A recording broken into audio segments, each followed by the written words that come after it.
So Sri Lanka have won the ODI series against West Indies as well, and they have beaten West Indies by 5 wickets according to DLS. So hello friends, today we will review West Indies versus Sri Lanka second ODI. So if we talk about West Indies had more awful start as compared to the first one. They had lost 6 wickets when I saw the scoreboard on the just runs of 58. I mean, Sri Lanka were crushing Sri Lanka's bowlers, especially if we talk about Mahesh Theekshana. Then his Asita Fernando also were bowling really well. He got 2 wickets up front. Then Manindu Hasaranga in middle. I mean, every bowler was crushing them. But then comes the talisman, Sharf and Rutherford, another very iconic partnership along with Gudakesh Motie, who's also been a positive for West Indies team. Gudakesh Motie and Sharf and Rutherford, this couple has been, I think, the only positive thing for West Indies if we talk about this white ball series. Gudakesh Motie in particular, if we talk about him, he's been constantly evolving into a proper all-rounder. He can stop the ball, he can defend the ball really well. He looks to be a great all-rounder. Then if we talk about his hitting skills, he can hit the ball as well. He scored 50 under really tough circumstances when spinners were harming West Indies, the opposition. But still he managed to bat with a composed type of batting. He defended the ball like a proper all-rounder. He hit sixes when he hit fours when it needed. Sharfan Rutherford, if we talk about him, I've already talked about him that we know him as a T20 franchise player. But the way he's introduced himself in ODIs, I think that's been really good for him, for West Indies as well. Because West Indies have struggled to find a genuine, reliable batter in middle order in every format of the cricket, in ODIs especially if we talk about.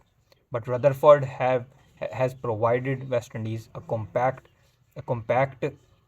side that he can defend ball, he can play spin well, and he can hit well when needed.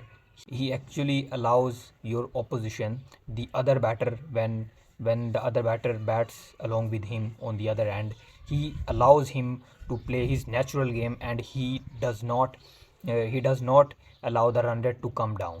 He's playing, I think, with run a ball. In first match he was, I think, in 80s.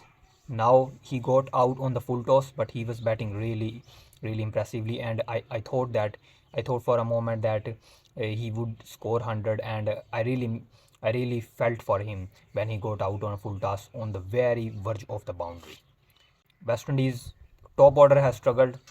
Ali Kathan is very talented young batter, a top order batter, hasn't performed yet.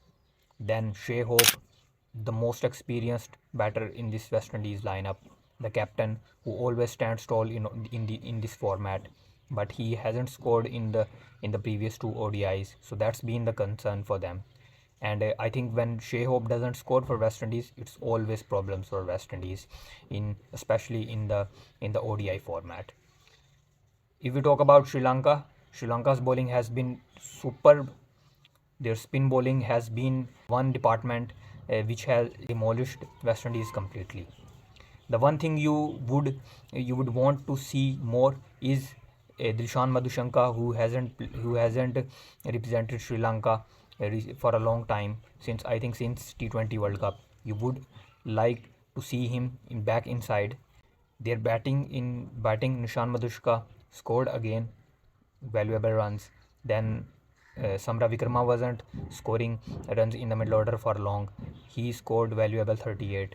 Then Asalanka, back to back good knocks, match winning knocks again for the captain, and he is the most valuable part of Sri Lanka's middle order, I think. Then the one thing I've missed in Sri Lanka's batting desperately is Dunith Vilalage. He hasn't batted yet in the both ODIs that Sri Lanka have won, and I'm really eager to see him up the order and see him back in action with bat like he batted against India. So congratulations to Sri Lanka by winning the series, and we will expect some more fireworks by experienced batters like Kusal Mendes, and we will expect Pathum Nissanka to be back for the third ODI